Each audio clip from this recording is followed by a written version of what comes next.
And what's happening, everybody? Welcome on into the Check Your Brain podcast, wherever you are watching or listening to this. It's when I say listening, it's on the major podcast platforms, the iHeartRadios, the Spotify's, the Apple Podcast, Podbean, everything like that.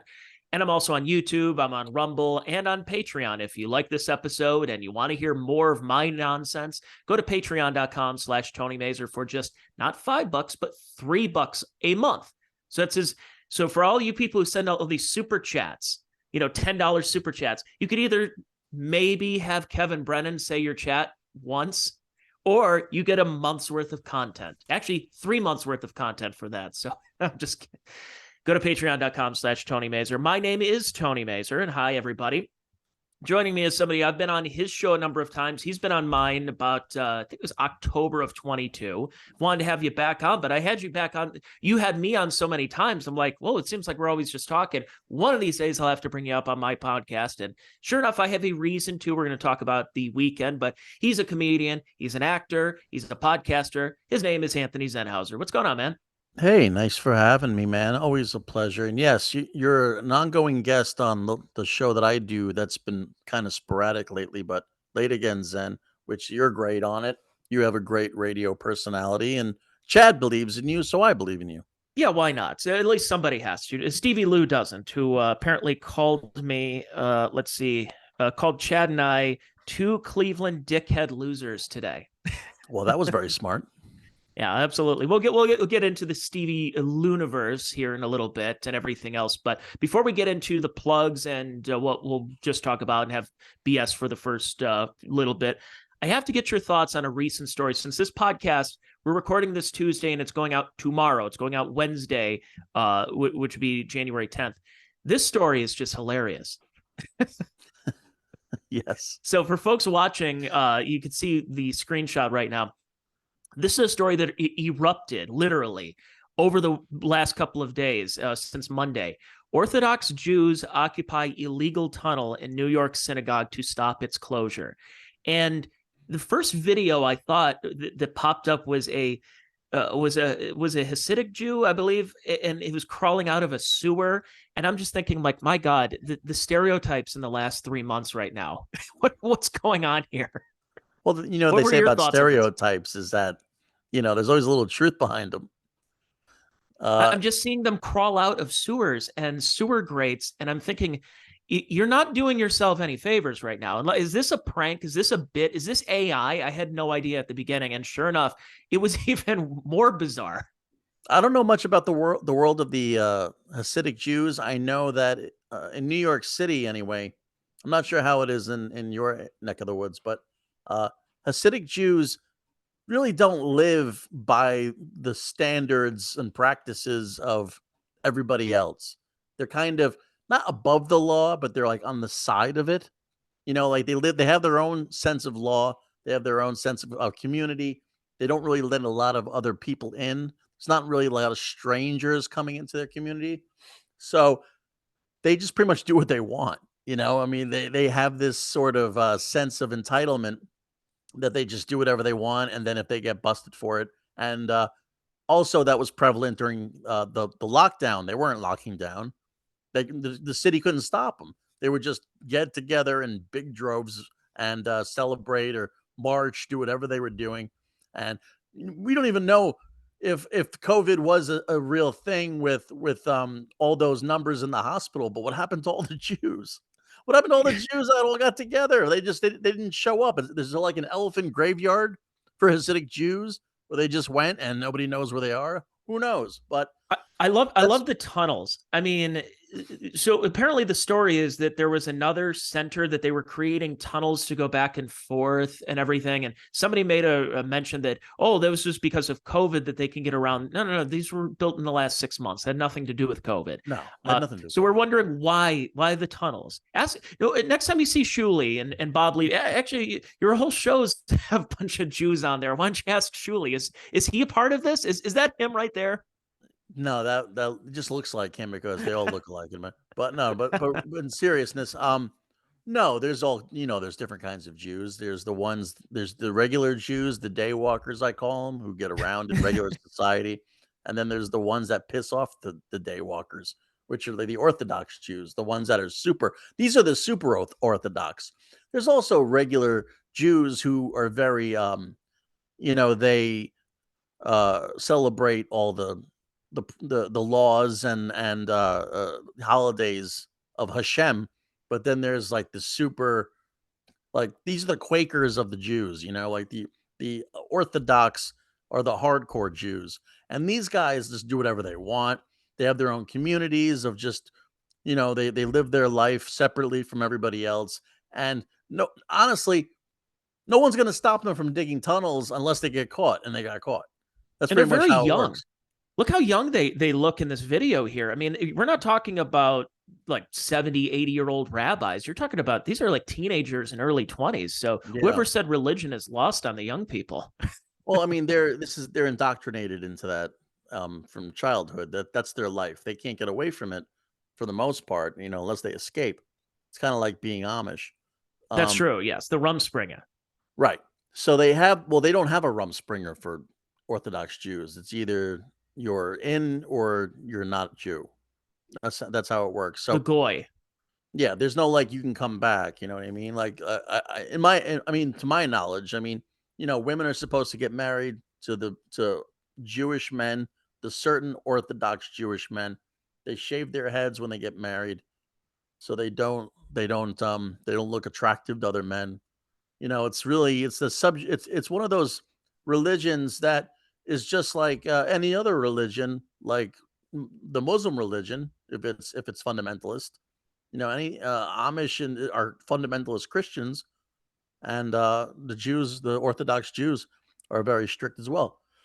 Well, if I don't really know much about them, but I do know is one time I was working over the summer at a place, and um, a rabbi came up to me, an Orthodox rabbi, and he said, "Excuse me, sir." He's like, "It's raining outside. Is it possible if we can come inside and pray a little bit?" I guess they were in a bus and they were traveling, which I mean, they travel around in big buses over the summer. They go on pilgrimages. I said, "Okay." All of a sudden, 150 Jews walked in. Sounds like a bad joke, it but really does. 150 Jews walked in, and they just started singing and dancing and screaming like it was like a jubilee. It wasn't like sitting down and praying and staying at There a. you go. It's just it might be a survival method that these people have to kind of get things, like in order to kind of they're just so used to trying to take chances and uh, kind of almost conning people so they can get around and do things. But I mean, it was hilarious. I mean, if you turn around and the whole it was a whole park center just filled with Orthodox Jews just having this crazy. It was like a cult. It was like a cultural tribal. They were all screaming and dancing. It was nice. It It was was a it was jubilee. it was a jubilee, It right? really is. That, well, like you said, there's an old joke about that the priest goes into a barber shop, gets his hair cut, and says, "What do I owe you?" It says, "I don't charge men of the cloth." So the next day, the barber comes in, finds some really nice chocolate. Then the next day, a minister comes in and says, "What do I owe you for the haircut?" He says, "I don't charge men of the cloth." And then next day, it's a fine bottle of wine. And then a rabbi comes in, gets his haircut. "What do I charge?" "I don't charge men of the cloth." Next thing you know, 6 rabbis are there the next day. Yeah, that's the reward. So They're nice people, but the thing is, it's about opportunity. Like you give people an opportunity to get something for nothing. Certain people are famous for taking advantage of that, and you go, "Oh, these people." well, if But you want to see they're somebody very of nice. the Hebrew faith, you can go to a couple of places this weekend. You have Laugh It Up Comedy in Poughkeepsie and the Dojo of Comedy in Morris Plains, New Jersey, featuring Anthony Zenhauser, Oh. Shuli. You have Bob Levy, and little Mike Morse is behind you there. Yeah, I think Mike Morse did that. I think that this was his poster. But yeah, we're doing a little tour right now. We're covering New Jersey and New York, and we'll be back in March in Pennsylvania. But right now, get those tickets now for Laugh It Up in Poughkeepsie and Morris Plains. It's going to be a lot of fun this weekend. We're all going to be there. We're all going to have fun. So I had an opportunity to see basically this show without you. Unfortunately, you and Pat Dixon weren't able to make it, but I went to go to Pottstown last year in May. and seeing it's the BS show, but it's also the Uncle Rico show. And since then, you've been on as essentially like not only a frequent guest, but like a resident co-host, right? Well, on the BS show, I'm actually part of the show now. I'm the fourth mic. They decided to bring me into the club, and I've been there for since about 4 months, since September, going on 5. And it's a morning show that we're pushing it to be the main show. So at some point, all this other stuff is going to go away when people stop finding it amusing. So it might be a few years. uh Making fun of people is fun. It's a lot of fun, like the Stuttering John stuff, the Uncle Rico show. It's a lot of fun. I've been jumping more on that as well. Yeah, it's great to be a part of it. We're having a lot of fun. We're doing a lot of writing. We're doing a lot of we write bits. We're trying to make we're trying to make a morning show, like old school radio morning show. And I watch you guys. You guys have the music and everything, and Mhm. I check it out when I can. I didn't this morning because I woke up at 10:30, but Right. I'm on a juice cleanse, which is basically this is a liquid carrot. It's like when Bugs Bunny would go to a juicer and just put a bunch of carrots in and drink that. That's essentially what this is right now. I know it sounds Because horrible. it's awful, but because I can't balance fast food and drinking that well, I have to give myself a little bit of dry January, which is what I'm doing now. So if I were to show up at a comedy club right now, this is about as alcoholic as I'm going to get right now, unfortunately. Got to discipline I'm myself. guessing that juice cleanse is responsible for that mustache. Well, it's different from what they were doing in the tunnels because that was the Jews cleanse. The juice cleanse. Yeah, well, that was Germany 1941. That was the real juice cleanse. But yeah, you're right. Yeah, no, if my It's hard to mustache has to be a balance. little bit tighter, I guess. Yeah. On the east and western fronts, you got to get them together. That's right. And It's got yeah, to they got to come a little bit closer. but you can't even pull that off anyway. It doesn't meet in the middle properly. You have the same. We don't have the right mustaches for that because mine has a little part in the. They call that the cherub. The Is that what it cherub. is? I don't know, but I thought it if was you from all the cocaine. right, yeah, well, I mean, live your life. YOLO. Uh, But yeah, I mean that and again, that was an easy upkeep, that mustache, and we really ruined that. Let's be honest. We should bring Yeah, that back. I think we need to bring it back. I think now that the narratives are changing, it's a different world right now since 10/7. So I think we should have different facial hair for the times. But when will it be okay? Like AIDS is okay to make fun of. It's been 20 years. Don't you think that it's okay? Like when people were still remembering Hitler after all these years, nobody is alive who actually knew Hitler. Well, Like it's Michael. just Well, yeah. Well, Michael Jordan tried bringing back the mustache. Remember him on those Hanes commercials? He's on the airplane asking people about their underwear, and he's got the mustache. And I'm just like, man, I you may be the greatest basketball player in the world, but everything else he touches, it didn't really work out. So nothing I else. don't think I'd trust you with the mustache. Baseball didn't really work out. He was not bad at golf, but yeah, being Hitler, not that great. But I mentioned I'm on this juice cleanse. So it kind of is a transition into what I want to talk about right now is Mhm. Stuttering John. So Okay. Stuttering John, if he's doing a podcast, he's not doing a juice cleanse. He's No. cleansing with Coors Light. Right. Skull. Mhm. So maybe a better question to ask Levy and Shuli because they did work with him on the Howard Stern show back in the day, or at least were around the Howard Stern show when he was in this universe. But why is this whole Stuttering John? And I could probably give an answer too, but why is this Stuttering John stuff so attractive to a lot of people? Why is he so universally hated by everybody?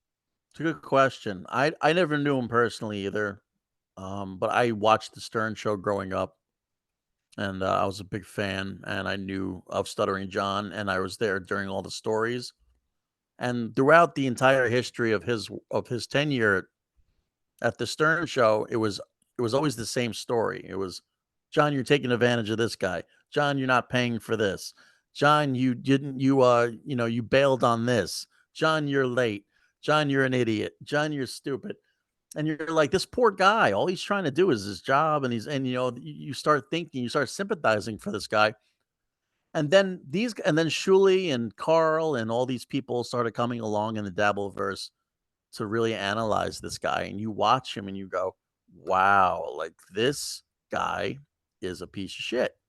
Like the way that all these shows are watching him, it feels like you know him because every day to day you're with him every day. So it's kind of like he's your coworker. So if this guy was coming to work every day, sitting next to you, do you really know him? Well, you know what you know of him from what he shows you every day, and you're like, oh, you're drinking at work. That's first of all, that's very unprofessional. You know, there's so many things that he does. You see him in past videos of him working on real radio shows or working at other jobs. How he left the Stern show, that was kind of shitty.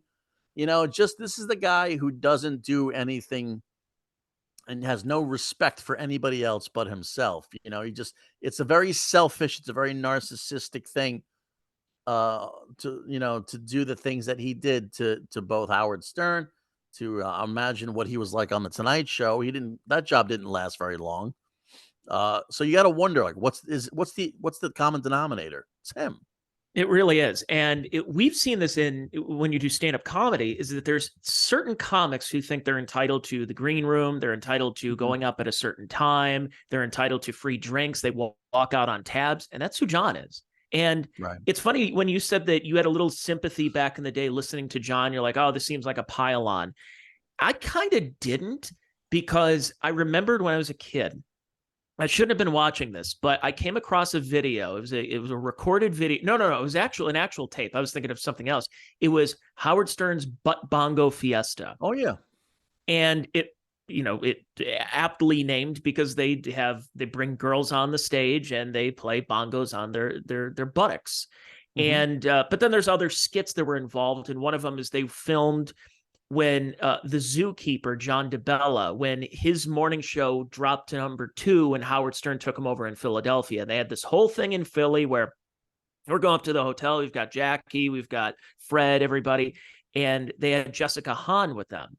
And of course, Jessica Hahn was known as wasn't she like the mistress who took down, was it Jim Baker? Jim Baker, yeah. So Jim Baker.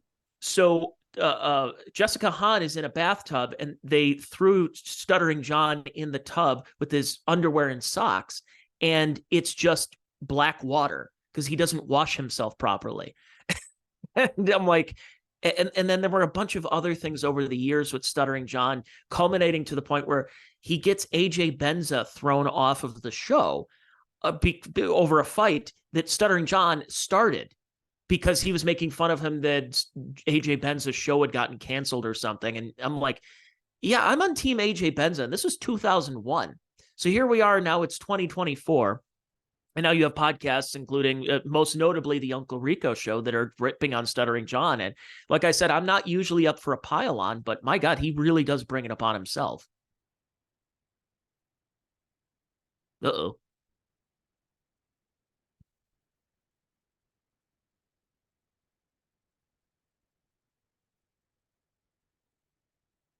Did we lose you?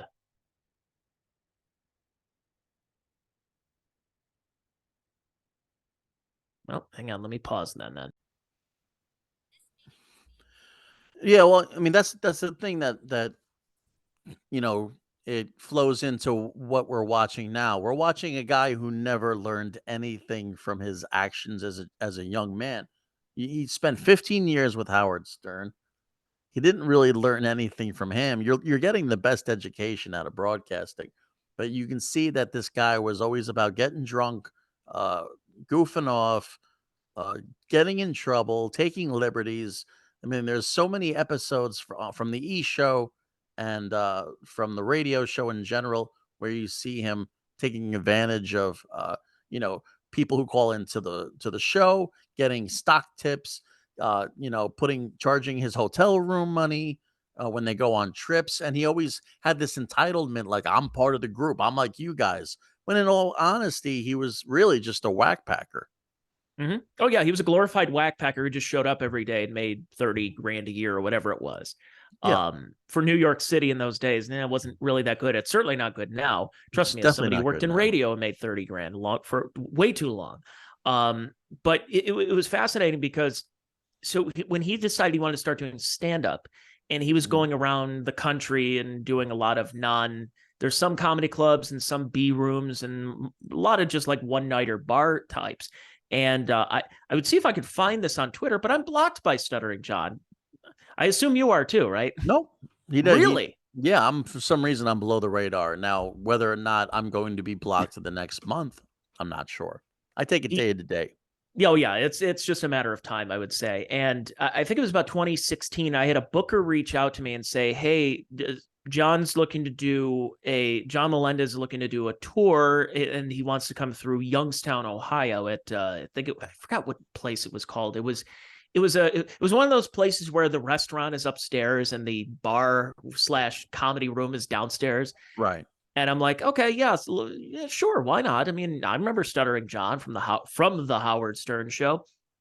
And then let's say the date was February 10th, and I booked like a month out. I'm like, okay, great. So I'll wait a little bit so I can promote the gig. I'm not going to promote a gig for a month out. So wait a little bit, and then we were starting to get to around Super Bowl time, let's say, and it was like the week of, and I haven't seen anything promoted from it.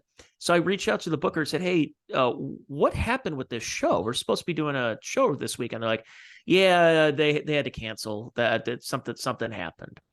And so I reached out to Stuttering John, and I'm like, "Hey, it was supposed to work with you over in Youngstown or Warren or Niles, Ohio. I forgot what it was." He's like, "I had some medical thing. I had something going on." Like, oh, okay.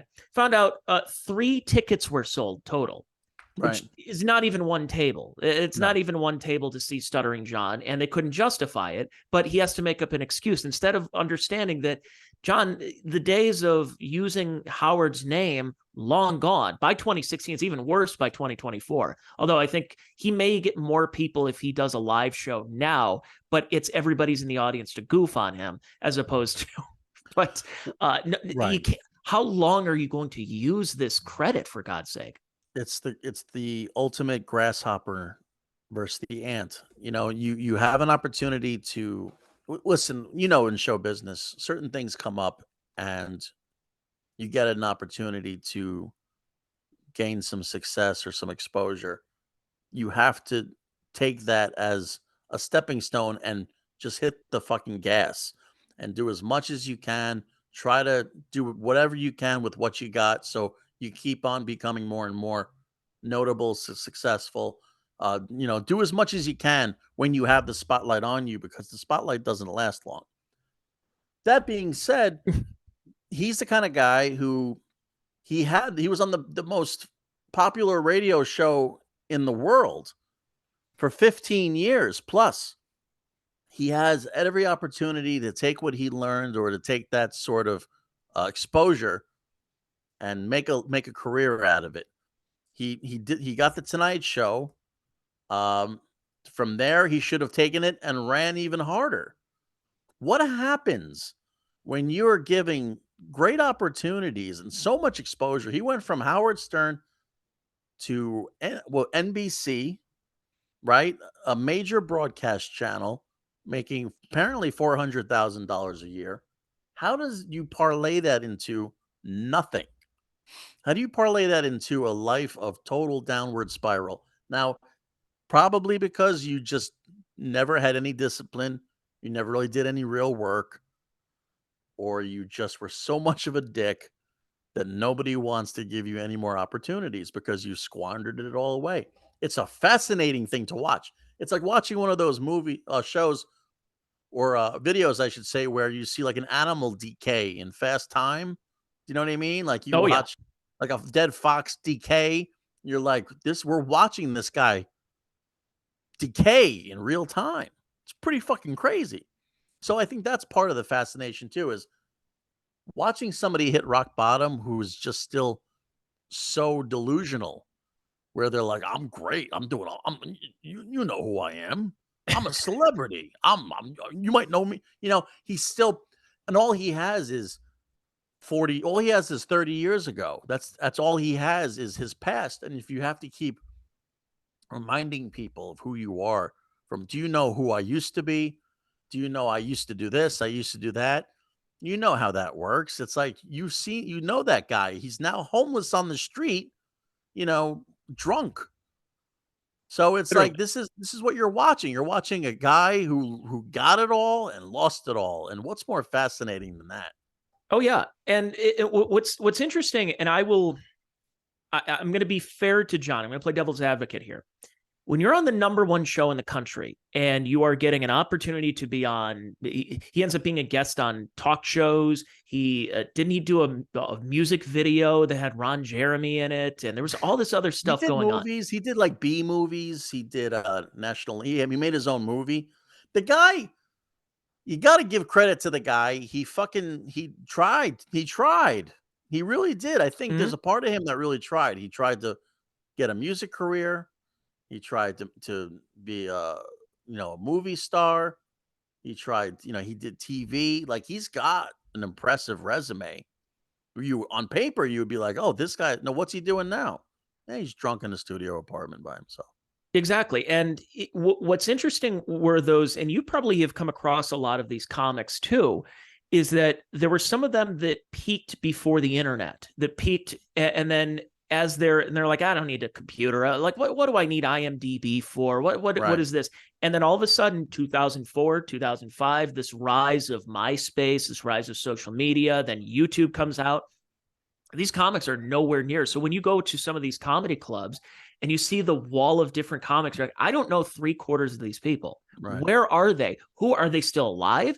I have no idea who these people are because they didn't keep up with it. And at least with John did have a resume in those times of doing more than just the Howard Stern show.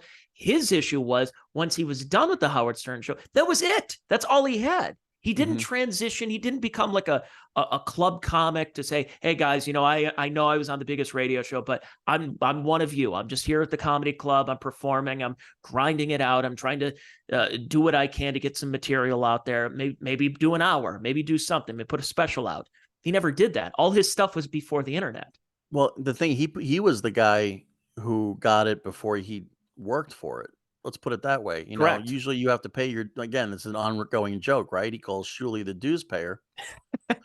That's the ongoing joke, but ironically, he didn't pay any dues to get to where he was. He got the biggest radio show in history on a lark because he had a stutter, and that's why he got hired. And what he could have did was he could have at that point, if he wanted to be a comedian, he had the opportunity to work as a comic, to work on his act, to be funnier, to hit the clubs every night, then go back to work. But he was like, nah, I got it. It's like, as a stand-up comedian, you know how hard it is to get on stage in general, then also work on your act and also book gigs. It's very, very difficult. I mean, people go, why don't you just book gigs here and there? Because this is an oversaturated business where everybody wants to be a stand-up comedian, and it's really hard. You have to work really hard and make connections, and it's a lifestyle. You have to commit. And when you don't commit, he calls himself a stand-up comedian. Just because you get on stage and you tell the same 3 jokes for 40 years doesn't exactly make you a professional stand-up comedian.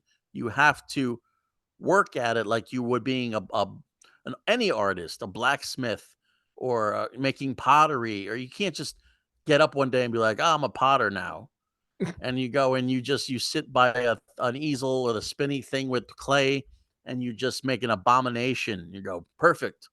I can do this now. I deserve to get paid because my father, owns the biggest pottery shop in the country.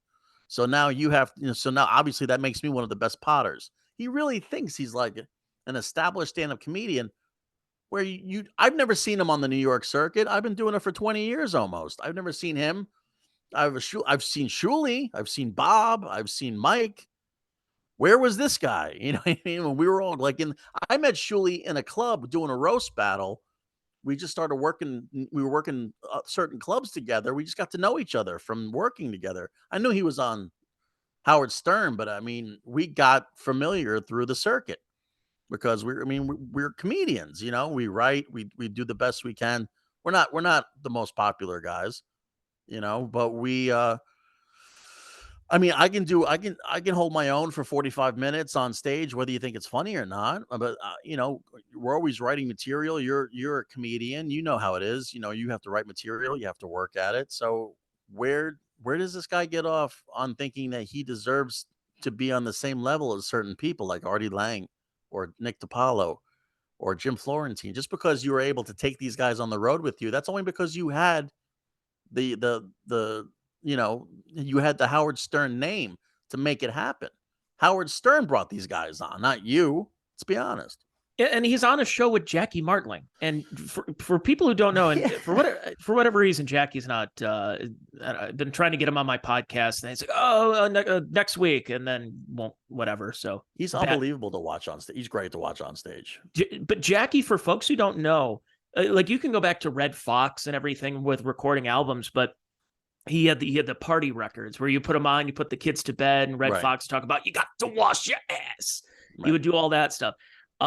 Jackie Martling was the first to have a merch table that after a show, he would run off stage, go to the table near the door, and have a bunch of tapes of his stand-up sets to sell. And all these comics are like, what is he doing? He's like, I just made another $500. What did you do?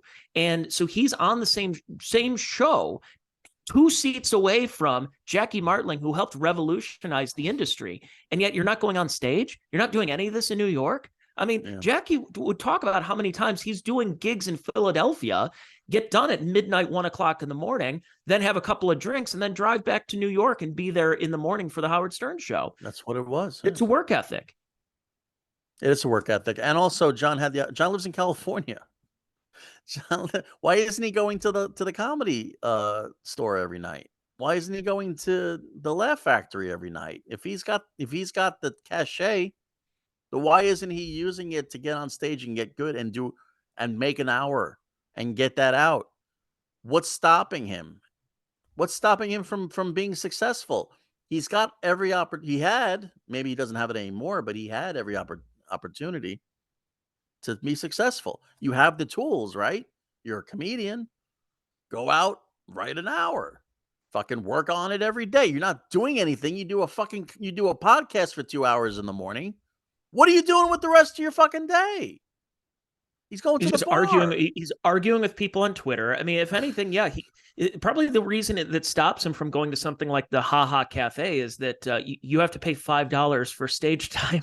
Right. Like, go to the Ice House, but he's a celebrity. He's like, but he's talking like, why isn't my name on the Comedy Store? You know how they put your name in neon, or they write it on the the signatures, the in cursive. Where's mine? Well, what, dude? Nobody knows you as a comedian. That's the problem. Just call. Like, if he wasn't so delusional, maybe it's mental illness. Maybe because of his alcoholism, or maybe he had some sort of an accident. Maybe he had strokes. Apparently, he had 2 strokes. That maybe he has no sense of ego. Maybe it's all gone. Maybe he has no sense of rational thought, like Perry Caravello. That's maybe true. It's the brain injury. Well, the difference with Perry is that Perry is the real deal. He really is. Like, he believes that he's still trying to be a star and whatever goes on. So everyone's like, is Perry in on the bit? Is this PCL? Like, is this Windy City Heat? Does he really think? Yeah, he does. He does. This is even though he can have some kind of little bit of reality, but he had a brain injury. He got hit by a car back in the 70s or the 80s. Like the early 80s. Yeah. Like he was a fully functional adult. So that's when you get into the Stuttering John stuff where you say, are we punching down with this? And then you go, he was on the biggest radio show in the history of radio, in the history of the world. It's not really punching down if you're ripping on somebody like that. But I have noticed that, though. And for you doing clubs and being up there in Poughkeepsie, you guys get some good acts there that are coming up there. I'm assuming you've worked with the celebrities who aren't celebrities anymore, who are now doing comedy. I worked with not a lot, to be honest with you. I mean, there was an opportunity to work with Jeremy Piven. I didn't work with him, but I know people who did work with him. But there's guys out there. I mean, I worked with the dude I got Adele guy. He decided to start doing comedy. Doing stand up. He was. I don't know if he's still doing it, but but there seems to be this sort of connection that these guys have with stand-up comedy. Like it seems to be like, oh, I my comedy career or my acting career is waning, so let me start doing stand-up. It's easy, and this will be easy. I have and they fill the seats because of their credits and their stardom Hmm. and their exposure. But then you know how it is. You've seen these guys on stage. They're cruising for a few minutes. People are so happy to see them. And then they're like, okay, now where's the jokes? And they're Yeah, like, you get over it really quick. I noticed that. So in the last, gosh, how many, when did he die? 2020, 2021, Screech. So oh, Dustin Dustin Diamond, Diamond. right? I got to know Dustin and actually be friends with him for the last couple of years of his That's life. cool. We worked together. We did a number of shows together. And the one thing about Dustin, when he would go on stage, you're talking about somebody that was on the biggest TV show for tweens and Sure. teens at the time, but he was also he was the antic character. He wasn't, you're watching Mark Paul Gosselaar and Mario Lopez, and it's just like they're male models. And then uh, you have this guy who looks like he crawled out of a New York City tunnel. Right. Well, this is the best way to describe him. And so I would assume he probably got some pussy at some time, but it Sure. weighs on you. It weighs on you mentally, knowing that every one of your cast members around you are just drowning in it, and you're like, I got, as Artie Lang would say, I got pieces of shrapnel. Right. And so he had that celebrity boxing thing that happened on Fox, and he's facing Horshack.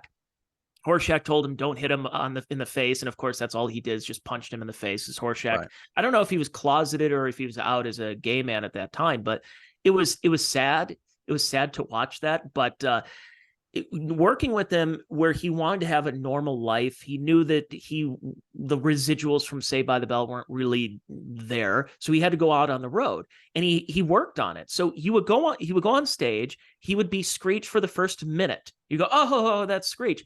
And then he knew that he can't do that the whole show. He's got 44 more minutes left.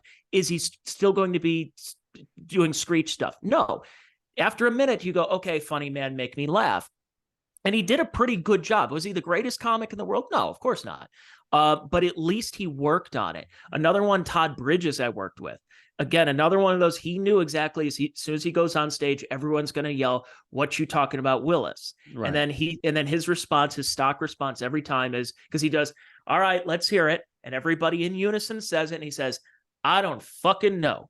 And everyone gets a laugh. And then it's like, oh, now we're seeing Todd Bridges, stand-up comedian, and not Willis from Different Strokes. So some of them know how to break out of it. Others, boy, oof. But there's also people who have no sense of, they don't get it. Let's call it. When you don't get it, you have to be able to have a certain sense of humor. You have to be able to be funny, and some people aren't funny. They just don't get how to be. There's no wit. There's no No. sense of comedic timing. There's no sense of joke writing or even storytelling. And John doesn't have any of that. No. It's all lost on him, which is hilarious that he wants to be a stand-up comedian for some reason. Like, why did he gravitate towards stand-up comedy in the first place? He wasn't hired to be a comedian on the Howard Stern show. Pretty much his main job was being an intern, And phone washing screener. potatoes, phone screener. It was like doing the shit work, and he could have made a very comfortable living till today, being that guy, walking around like Gary Delabate. Gary Delabate is a huge, important part of the Howard Stern show. He's the producer. He's like Howard's right hand man, but he always knew who he was. He always knew what his job was, and he just wrote it out. He got his balls broken incessantly by Still does. everybody on the show. Still does, by people who are way below him, busting his balls.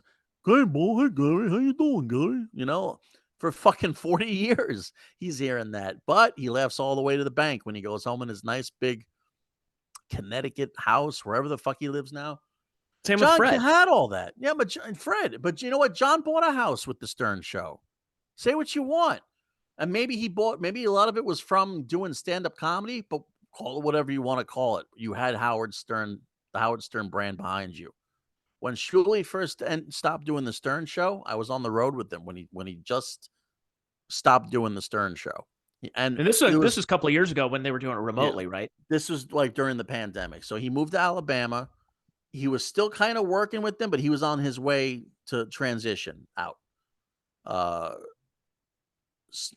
we were working huge venues, making crazy money. Like I was making crazy money with him, doing like fucking 10 minutes, 15 minutes, and then at some point the people just stop coming because you're not a part of the show anymore. So he had to rebuild himself pretty much. So he still has the chops as a comedian. I mean, he's a great comic. He knows how to be a comedian. He's been doing it longer than he was on the Stern show. He started as a stand-up comedian.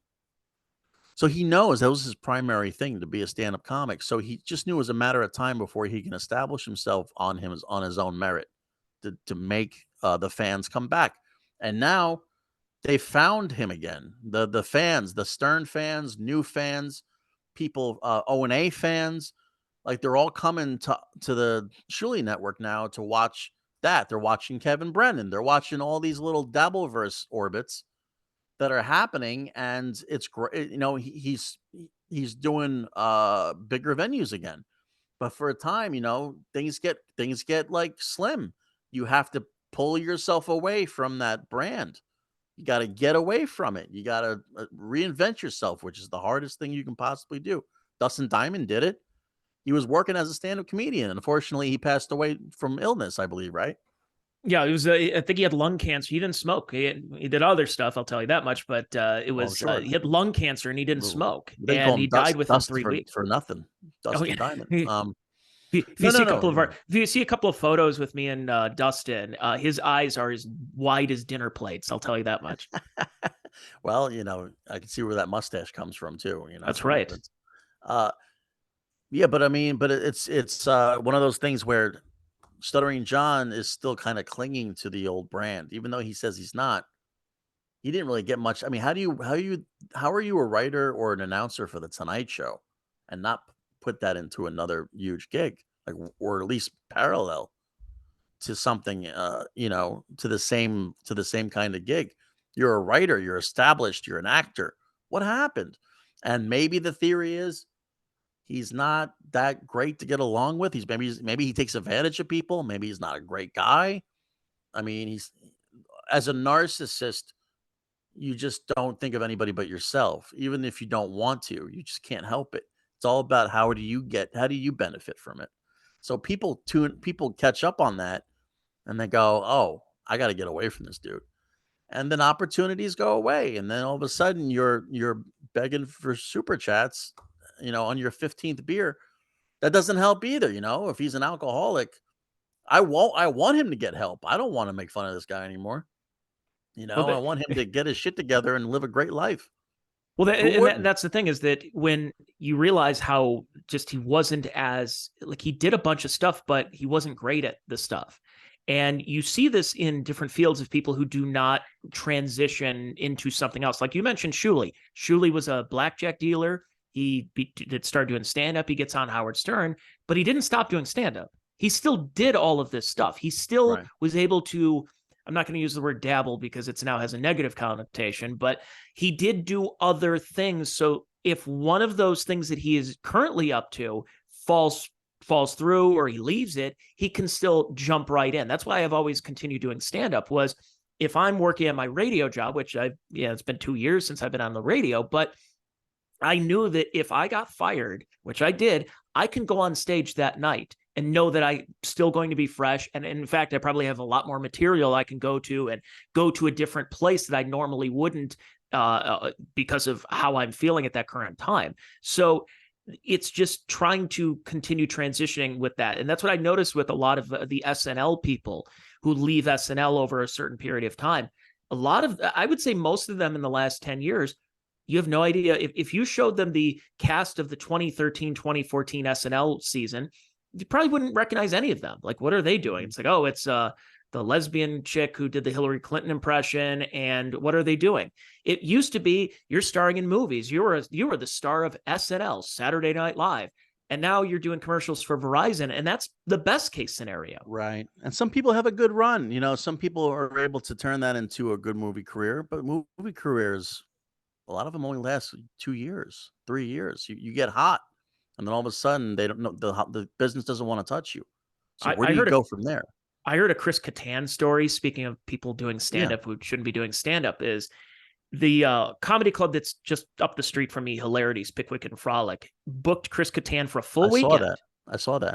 They never once looked into what his stand-up is like or anything like that. They just said to put on the marquee, Chris Kattan from Saturday Night Live. That's You all they remember care about. Mongo? You remember all these characters? Yeah. Night at the Roxbury. He goes up there. He doesn't have 15 minutes. He starts repeating jokes and repeating catchphrases he did on SNL. This is Thursday. He still has, I think, 2 shows Friday, 2 shows Saturday. I don't know if he did a Sunday show, but he still had 4 more shows, and he's not even through a third of one show. And they quickly realized, oh, he has no material. They made Chris Kattan host the weekend.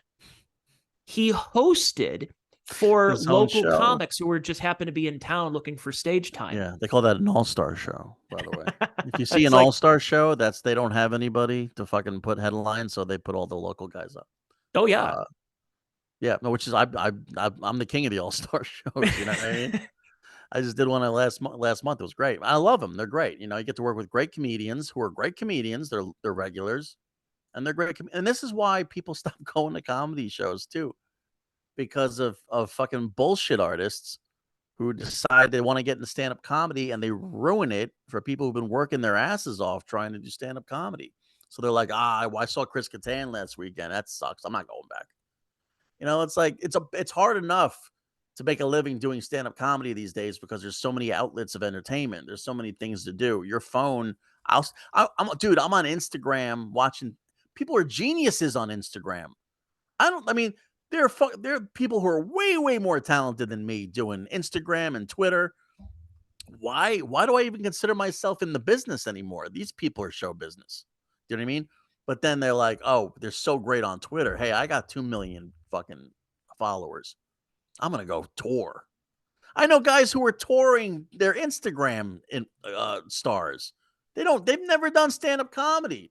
They're touring because they're going to fill seats. Same thing with Chris Kattan. Oh, he was on SNL. Bookers don't care about anything except putting them $1 in their pocket. Comedy clubs, people have to understand this. Comedy clubs are bars with a stage. That's all it is. It's a glorified bar with entertainment. The way TV wants to sell you fucking the commercials are there for TV, shows are there to sell things. Same thing as stand-up comedy. I mean, I've done countless shows with Rich Voss, and Late Show, half the crowd's there. There's half the crowd, it's 50-50, and then the rest of it is just empty seats. And I'm like, Rich Voss is one of the best comics this country has seen in the last 40 years. There's no reason he shouldn't be selling out every show. Yet a TikTok star who's never really been on stage before goes up there, bombs, but the comedy club looks and says, oh, we did sell out. We did sell 4 shows this weekend. So that's what they're going to do. I mean, it's just how it is. It's funny because Joe Rogan said this is the golden age of comedy. I said, maybe for you, Joe Rogan, maybe for guys who are killing it on podcasts and killing it and can sell out 4 shows a weekend. But for the most of us who aren't like big names, it sucks. Like, I mean, I can't tell you how many shows that I've done that there's like 15 people in the audience. You know what I mean? 15 people. And it's like, whether or not I'm a draw or not, because I'm not a big draw. I'm hoping that the things that I'm doing content-wise will someday constitute a big draw. Doing podcasts can't hurt. I'll tell you that, Tony. I don't know if you know that. Do a podcast. That's what I've heard. That's what I've heard. I've heard you say it on a podcast. You're supposed to like, now this is the only way you're really getting any exposure. There's no more Johnny Carson. There's nobody gives a fuck about Kimmel. Nobody gives a fuck about Colbert. Nobody gives a fuck about any of that stuff. It's where if you're on Joe Rogan, you're going to fucking you're going to start selling shit out. If you're on certain podcasts that these guys are all killing it, it's the golden age for these motherfuckers for sure. But for the rest of us, people are done. People are like fed up with it. So where do we go? You know, we just have to be ready for when it comes back for us. Really do. And that's I mean, where look at the Tim. Look at experience. Tim Dillon. Yeah. Tim Dillon is a perfect example. I know a girl who she lives in Long Island and was doing, or I don't know if it was Long Island or Connecticut, but she was doing an open mic. She was working at a bar and she said, "Hey, it's Tuesday night's an off night. Can we do an open mic night?" And Tim Dillon was there almost every week at this place. And now she's still working at that bar. And Tim Dillon is selling out theaters. His Patreon is like he's making $1 million a month from it because it was in the right place at the right time. And the whole Rogan thing and returning to the Comedy Store, and you're seeing the Berts and the Seguras and the Ovans and everybody else blow up since then. It's honestly, it's incredible. And when you finally achieve that level that Shane Gillis is now, and I'm sure you've done a number of shows with Shane, right? I've never worked with him. But I mean, like he's been around the comedy scene. I've seen him around, yeah, for sure. Yeah, and Shane is one of those guys that just a couple of years ago before SNL, he's like, oh yeah, he's a good club comic, he's solid dude. Now, when you have your aunt and uncle would say, hey, have you heard of the Shane Gillis type of guy? Right. Or you're hearing Ben Shapiro quote his jokes on his podcast, you're like, wow, that you've achieved this level now. Right. You are now at that. And that's what the old Johnny Carson thing was, to the point where your normie relatives will know who some comics are. They're like, when my cousin's asking me, he's like, Tony, what do you think of Theo Von? I'm like, I've met him a few times. He's like, you met Theo Von? Oh my God. Right. And I'm just thinking to myself, yeah, I did that. Marcelo Hernandez is on SNL right now. I can't tell you how many shows I did with him. Now he's selling out the Tampa Improv and he's selling out everywhere because he's on SNL. And everyone's going to want to try to claim him. And I'm just thinking to myself, good for him. That's all I got to say. Right place at the right time. Maybe my place was not at that right time. Maybe I still need to achieve that. Maybe I need to put in more work. That's the way I look at it. I'm as you know from my Twitter account, I always talk about a merit-based society. And if it means that I'm going on stage, I'm trying not to do the Oliver Anthony thing that, oh, well, the reason I'm not getting more stage time, the reason I'm not getting booked is I'm just a straight white guy. And that's not what they're looking at. I don't feel that way anymore. I feel more, I have to put in the more work, and I can, at the end of the day, if I'm still not getting on stage, I can at least be proud of what my work ethic is before I'm going on stage. I don't look at it as a loser mentality anymore. I agree. And you shouldn't, because it's all about working hard at stand-up and then something else kicking that off. That's pretty much how it works now. Be ready for the opportunity that comes when you're in the right place at the right time, because you might blow up on some show. God, you might have a viral video that, that goes crazy, like Vic DiBenedetto. That guy was a classic example of a guy. He's well into his 50s, early 60s, struggling comic his whole life. He did that one viral video, got to get eggs, got to get bread, got to get milk. That was a big thing for him. It blew up. It became one of the first viral videos out on YouTube. Guy's selling fucking theaters out now. That's why I've always respected Bernie Mac. Like, people forget that Bernie Mac, before that Def Comedy Jam where he says, I ain't scared of you motherfuckers, he goes up there and slays. Everyone's like, wow, who's this overnight sensation, Bernie Mac? It's like, that overnight sensation took 15 years of grinding it out in Chicago clubs before he got on stage. So he was a well-seasoned comic before he got to that point. However, then you'd have, this is where I think some bookers who are smart enough that know enough about comedy as opposed to just filling seats will be a little bit more hesitant in booking a TikTok or an Instagram star just because they're a TikTok and Instagram star. Do you remember this? It was about, I'd say maybe 2010, 2011. There was a guy named Rob Delaney. Yeah, I know Rob. And Rob Delaney was on Twitter, and he had cheeky, silly tweets, and was one of the first comics I remember had well over 1 million followers. Because of that, he gets a TV show out of it, but he was booked to go on Jimmy Kimmel to perform stand-up. And he's essentially doing his Twitter jokes that were bombing so bad that Rob Delaney's people kept pressuring Kimmel's people and ABC to not have those clips out there because it was so bad. And of course, for Rob Delaney, it was, well, my material's just, it must be over the head of all these hicks in the audience. He said something along those lines. And it's like, dude, no, you you can't just be a silly Twitter person and think, oh, I guess I'm funny, I'm going to go on stage. That's the equivalent of, here's the funny guy at the office, he always says something funny next to the water cooler. And it's like, yeah, that person doesn't go on stage and gets on Jimmy Kimmel within 6 months. Yeah, whether people like it or not or believe it, getting up on actual stages and working out jokes for years and doing the actual stand-up comedy. Oh, I hate to call it art. The art form. See, we're artists, you know. Working as a stand-up comedian, like doing live theater like that, it's almost like, I feel like that's the way theater actors feel, or really well-established actors who tread the boards feel about comedians coming in and doing movies. Do you know what I mean? Like, these guys were funny comedians. But now I'm good. Now I can act. Now I'm an actor. It's like, no, you need to like practice acting too. You need to work as an actor. You should go to acting classes and you should really work hard at something to be a good actor. Look at Rodney in Caddyshack. Rodney can't act in He's just doing his material. But he's doing, you're right. But I mean, he can't do Shakespeare. Do you know what I mean? Like, he can't do it. He's not going to be doing a serious drama. You know, even though he was good, he was good in Natural Born Killers. Yeah, it was great performance. All right, maybe that's a bad example, but he's doing Rodney though. That's the thing, is he's doing Rodney. I'll kill you and I'll rape you. Yeah. Hey, well, he had to play. It looked like he was playing a real guy. Like, he got dark with that character. But going back to what you were saying about bookers and them getting it, there are bookers out there. Like, I'll use the guy who books Poughkeepsie in New York, Cal Getter. He will give you a chance. He'll book you. Guys like Tommy Nicky from the Comedy Works in Saratoga Springs. They'll book you. I know Tommy. I was going to work. Yeah. Anyways, go ahead. They'll book you. Like, they might not know you too well, and they know you don't draw, but they'll put you on stage and they'll give you a chance.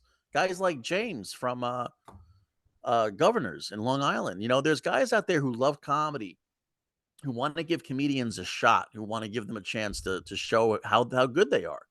So those are the guys. Those are the unsung heroes of stand-up comedians.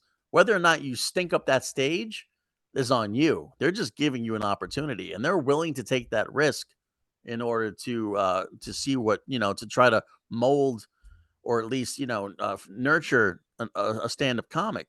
I mean, here's the thing, like, guys like Cal from Poughkeepsie, he was giving Mark Normand and Joe List opportunities when they had nothing, when they didn't have a fucking audience. Now they come back there because he was the guy who gave them an opportunity to work there. Do you know what I mean? Like, Norman comes back to laugh it up because he remembers that it was Cal that gave him a shot, and he loves, and the people treat the comedians right. And Mark's a great guy. So, it's like, he gets it. There's some guys who just get it. They're grounded. They're down to earth. No matter how much success you have, they still have that mentality like, hey, this could all go tomorrow. I better be great. I better have a good attitude. I'm doing what I love. This is a great opportunity. Let's have fun. Let's just squeeze all of it out. And then there's guys like John who go, "What, I want this. I'm not paying for this. That's mine. This isn't my right." Why are you a dick? Why are you being a dick? There's no reason for you to be a dick. Just be courteous. You always fucking, I don't know about you, but I always tip the wait staff. That's a big one. Tip the waitresses. Don't be an asshole. Be kind. Be courteous. Say thank you. It's really not hard. And the rest of it's so easy. Once you have 45 minutes and you know how to do crowd work because you've been doing it for 20 years, it's a great job. It's unbelievable. You're working. You're off the grid, dude. You won. You're not going 9 to 5 somewhere every fucking day, freezing your ass off in the cold. Yeah, you're working 9 to 9:45 now. You work 40 minutes a week. Maybe an hour a week. I don't know. Maybe you're doing a couple of shows, but still, it's almost a scam. Yeah, I've worked with Dave Landau a number of times, and The first time I worked with him, I think I was still doing, may have been an open mic night, like an amateur open mic night. And Dave was closing out doing the check spot. So as they were judging to see how everybody did for the show, Dave's up there doing just 20 minutes on a Tuesday. Dave Landau is there from Tuesday. He's doing Wednesday, Thursday, 2 shows Friday, 2 shows Saturday at my home comedy club, The Funny Stop. And Dave was, and then I started doing shows with him where there's 6 people in the crowd. Yep. And I just kept looking out there as a young comic going, this guy is one of the funniest comics in the country. There's no reason that 6 people should be here. This is not fair, whatever. But again, I've gotten over that feeling. And then you just put in the work and you're loyal to the people who helped put you up. So then when Dave is on Crowder's show, I pulled into the parking lot because I wasn't on that weekend, but I just wanted to go see him and see how he was doing. So I went to the second show. I couldn't park in the parking lot. I had to park down the street, down another street, because it was so packed of people lying out the door to meet Dave Landau because they loved him and they think he's really funny. They love him on Crowder's show. They loved him on Kumia's show, whatever. They saw him on Gutfeld or whatever.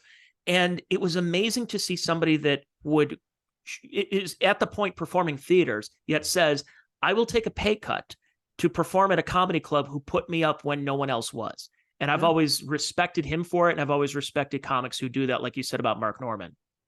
I mean, that's the thing. It's like, it's the whole concept of, being nice to the people on the way up, being nice to the people on the way down.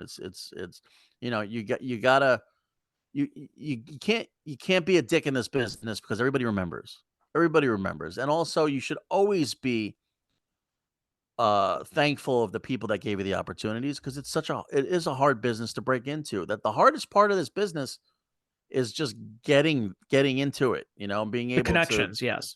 Yeah, like getting the opportunities to work. And once you get those opportunities and word of mouth goes, all that stuff, whether you become big or not, at least there are certain clubs you can work every year that'll put you up because you have a good rapport with them. There's clubs, you work the Funny Stop, right? Mm-hmm. That you're good there because you're not a famous guy, but you're good with the staff and that's almost like that's your home club.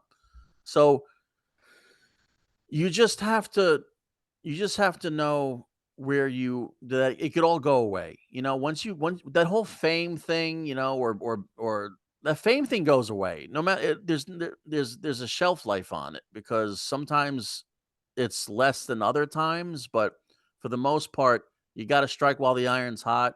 There's a shelf life on it. And then you got to take every opportunity you can. And you have to really just squeeze all the juice you can out of it. And maybe, in the meantime, you have other stuff going on. You have a podcast going on. You're writing for people. You just, every opportunity you can to like put your foot in get your another door open is a big deal. That's all part of your job. And again, it beats shoveling shit all day. Yeah. It beats, we've all worked crazy jobs like that, minimum wage jobs and menial manual labor. People do it for fucking 40, 50 years, and you're like, how do you do that? And it's like, because they don't have that desire or dream to do what you're doing. There's nothing wrong with having that desire or dream. You're not being unrealistic. If you work hard at anything, you can achieve some sort of success. And that's a fact. Oh yeah, and it's one of those things where I think, because I'm in 2 different ways of, I did a lot of gig work when I was in my 20s. I DJ'd, I did comedy, I did all this stuff, and I think for a lot of people, they do get to their 30s and maybe 40s and go, man, maybe I don't have the grind anymore. Maybe I don't feel like, you want to get a normal job. I feel when I ended up getting back into radio full time that it was like, look, it's nice knowing that every 2 weeks I'm going to get a paycheck. Mm-hmm. And I think a lot of people feel that way, and that's how a lot of people drop off. It is it is very imperative, I think, in your early 20s. Well, this is the big thing why you don't see bands in their 40s and 50s come out with great music anymore, because they don't have that passion anymore. The passion is when you're willing to just go, Look, we'll work for beer tonight. We'll work for pizza. If you give us $20, that gives us enough gas to get to the next gig in the next town, and we'll do the same thing over and over again. Somebody in their 40s does not have that anymore. They don't feel that anymore. They're like, maybe some people have that drive, but most people, I think comics are a little different I because agree. you're get not scared. comics are not lugging around equipment, and they're not tuning guitars and doing No, it's sound the check. same. You get tired of failure. You Oh get yeah. tired of you get tired. I mean, listen, man, I don't want to stay out till 3 in the morning at a club. I'm 40. I'm 44 years old. I'm gonna be 45 in a month. I like to. I would like to be able to go out, and I still like to go to the city and hang out and go hang out in clubs. Am I grinding around till 4 o'clock in the morning? I used to go out till 4 or 5 o'clock in the morning, go home the next day on the train. Spend the rest of the night drinking or going to the diner with some people. That It sounds used to great be though. my whole life. It's a great listen, there's always like when you're on the road as a comic, it's always fun to hang out with people and to go and to, after the show, you go out, grab a few drinks, you grab some food or whatever. But then, you get to a certain age, you're like, it's past my bedtime. I'm tired. I want to go to bed. I get, just for the sake of your physicality, you're going to wake up with a monster headache tomorrow. You're going to feel like dog shit tomorrow. You got to get on a plane and fucking travel for 4 hours. I mean, there's just certain, but doesn't mean that you can't still be passionate about getting on stage and doing comedy. Look at Don Rickles. He was 90 years old when he's still doing comedy, 95. He never retired. You're not supposed to retire with this business. You're just No, supposed to keep working until you drop dead. yeah, really. I mean, that's what I heard about John Fox. John Fox, the comedian that I guess that him and Otto Peterson were two of the comics that they said, yeah, comics don't get an open tab anymore at the bar. They just shut it down. They're like, we'll give you half price, but we can't do that. John Fox there was a classic story. I forgot who told, it might have been Jimmy Walker told this to me. He said that John Fox was flying to Hawaii to do a gig, and his opener was also flying to Hawaii, but was in a different flight. And John's flight got there an hour before this other comic. And then by the time the comic got there, John Fox is already just blitzed out of his mind, can't do the shows that night. I hear it, man. Listen, some of these guys love the road. I like the road. I like it. I like being in hotel rooms. I like traveling. I don't drink. I don't really drink. I don't do drugs. I don't party. I like to smoke a little weed here and there. I like to have maybe one drink after the show or during the show, and then I go home and I watch TV or I call somebody. I'm not a part. I don't fuck people on the road. I don't. You know what I'm saying? I certainly don't fuck waitresses and stuff like that. I don't. It's all a bad idea. Do you know what I mean? Like you shouldn't shit where you eat, and definitely don't try to like pick up like you know uh, patrons of the show. That's never really a Chuckle great idea fuckers. either. Chuckle fuckers. You're there to work. In my opinion, you're there to work. That I don't have to hold that to everybody, but for me, I'm there to work. I want to go do my gig, get paid.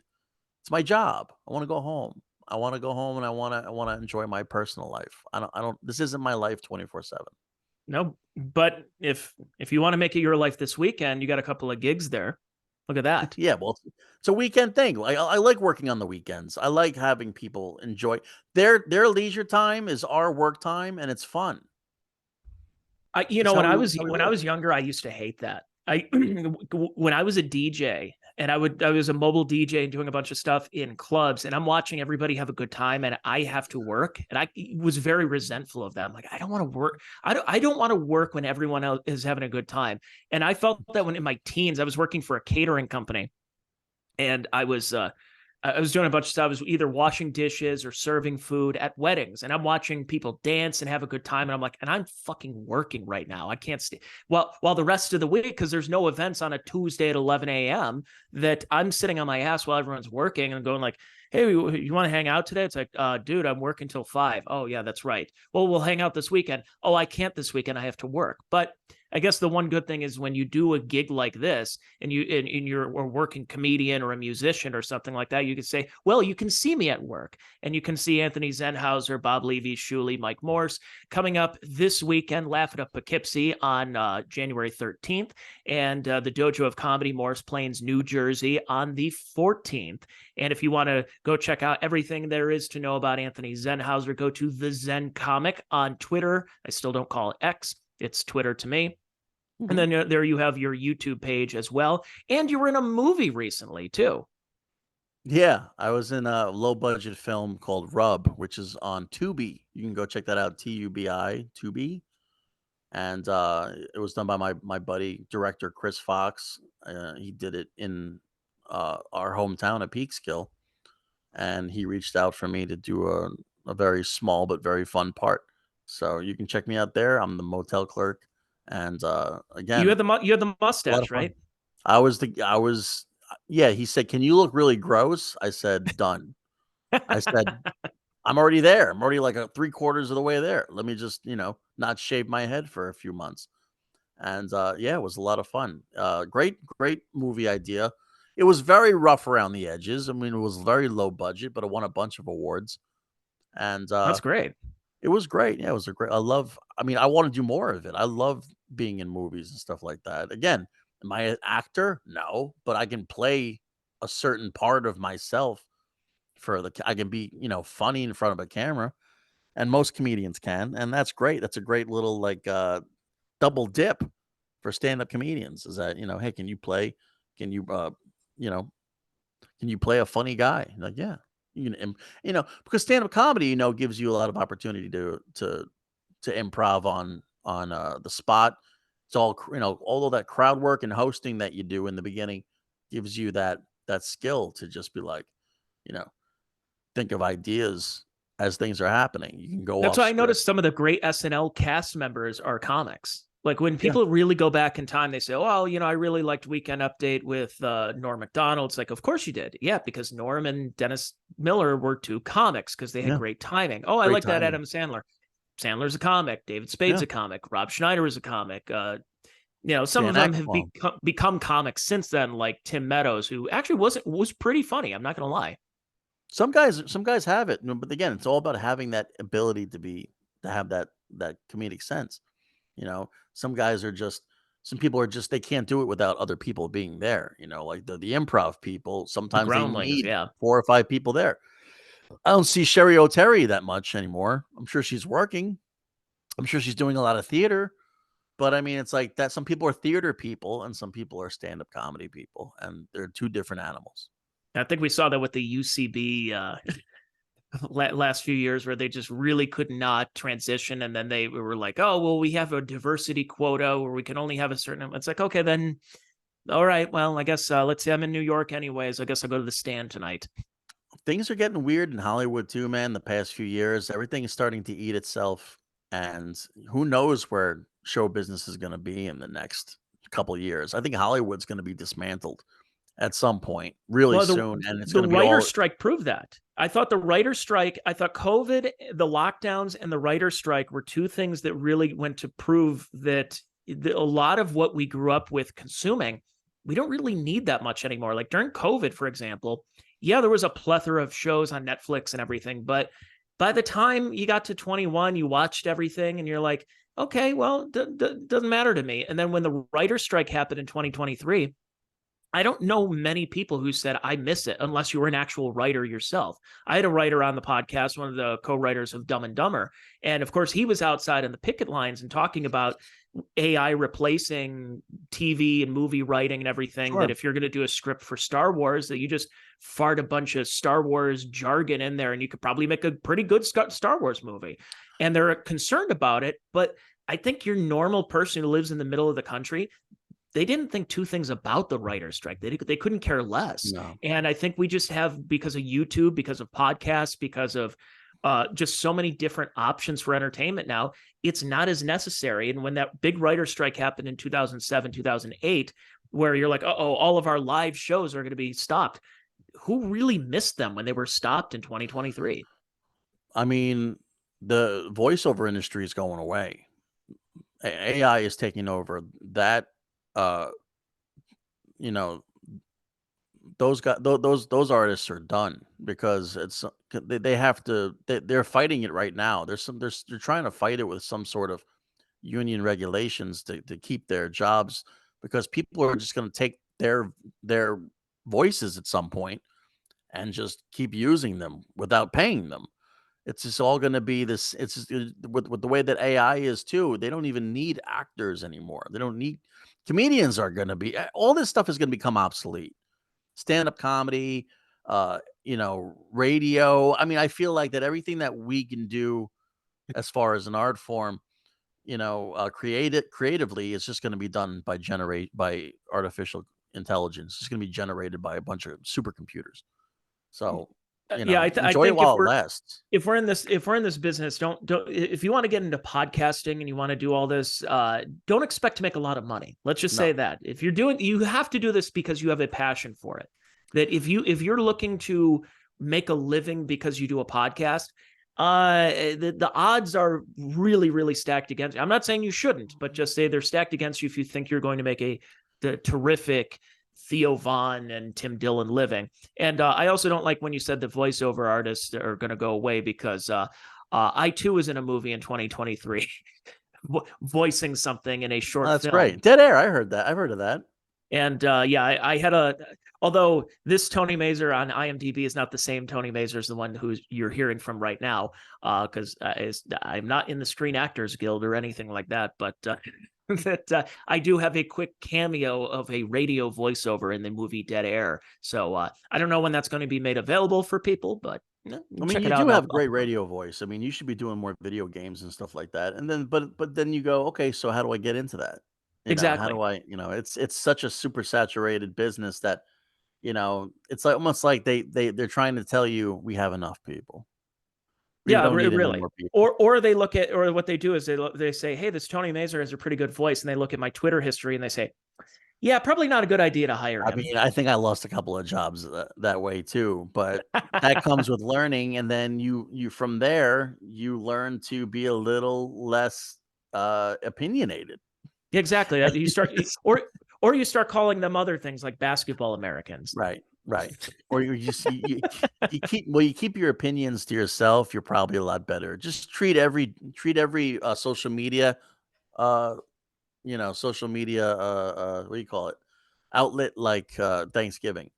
You know, Oh, if you heard the Mazur family at Thanksgiving, then it's my Twitter account is oof, it's child's play compared to my family. But it's like this is a car dealership, and then all of a sudden your uncle starts, getting drunk and talking about Trump, and you're like, oh, maybe this isn't a way to sell Fords, or maybe it is. I don't know, it could but be.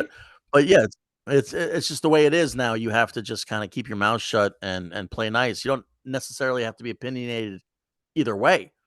And really, who wants to hear what artists have to say about politics? Like, who the fuck cares? I don't never understood that. Why musicians have to tell you their political beliefs. Who gives a fuck? Who cares? Yeah, it's what I like. It's funny with me is that my personality on Twitter where I'll just talk shit. I don't care. I don't give a fuck. I will go up there and just trash people just because I'm bored and I woke up on the wrong side of the bed. And has it cost me work? Has it cost me jobs? Yeah, of course it has. But you know what? At least at the end of the day, I know that I've kept my integrity. Integrity doesn't pay, but at least I know that I'm the real deal. That what you see on that Twitter account of mine, and then you talk to me in real life, I'm a lot nicer in real life, but I still am that same person. So, Well, that's just stupid. It is stupid. It's absolutely dumb. But at one time, people are like, "Oh, Tony, like I don't agree with you on your whatever you're talking about right now, but boy, are you have the balls to say what." I'm like, "Yeah, I do." And then as soon as Trump came down the escalator, they're like, "Block, unfollow." Right. But that's the thing. It's like I think the pendulum is swinging the other way where people just don't give a fuck anymore. I think we're getting back to that level of just I don't care. Don't even bother to tell me. Again, it's like separate the art from the person, and you're so much better off. I Oh yeah, love Polanski films. Do you know what I mean? The Cosby Show. Not so much of yeah. The Cosby Show was great. I'll watch that today. I know what he did. It's not him I'm watching. It's those are great Penn State teams back in the 90s. Right. That's a great hoagie. He made a great hoagie. Amazing defense. He made a rape, but it's a great hoagie. For real. It's just come on. It's like you have to separate the talent from the horrible, shitty person that's attached to it. Because if we really looked inside the lives of a lot of people we liked, we probably wouldn't like anything. Because that's the way it is. We're all horrible people. Exactly. And that's why I wanted to say I'll promote a gig right now. I'm doing a show with Vince Champ. I got to get out of here. I'll see you later. Vince Champ. All right. Well, hey, I appreciate you coming on here on the podcast again. Go see Shuli and Bob and Zen and Mike over this weekend, and go check them out on social media, the Zen Comic, and on YouTube. And I really appreciate you coming on the podcast. I'll have to have you back on again. We'll talk more shit. We'll have more of a time. And go to subscribe to the Shuli Network on YouTube. Become a member. At least like and subscribe. We do a morning show every day called the BS Show, Monday through Friday, and we do Uncle Rico's show, which is we poke fun at a weird old drunk guy called Stuttering John Melendez. We do that 5 days a week, sometimes 6, most of the time 6. But it's a great time. We all have a great time, and hopefully you'll be there soon. I think you're great. I love doing radio with you, and I'll definitely have on my show Late Again Zen, which I do.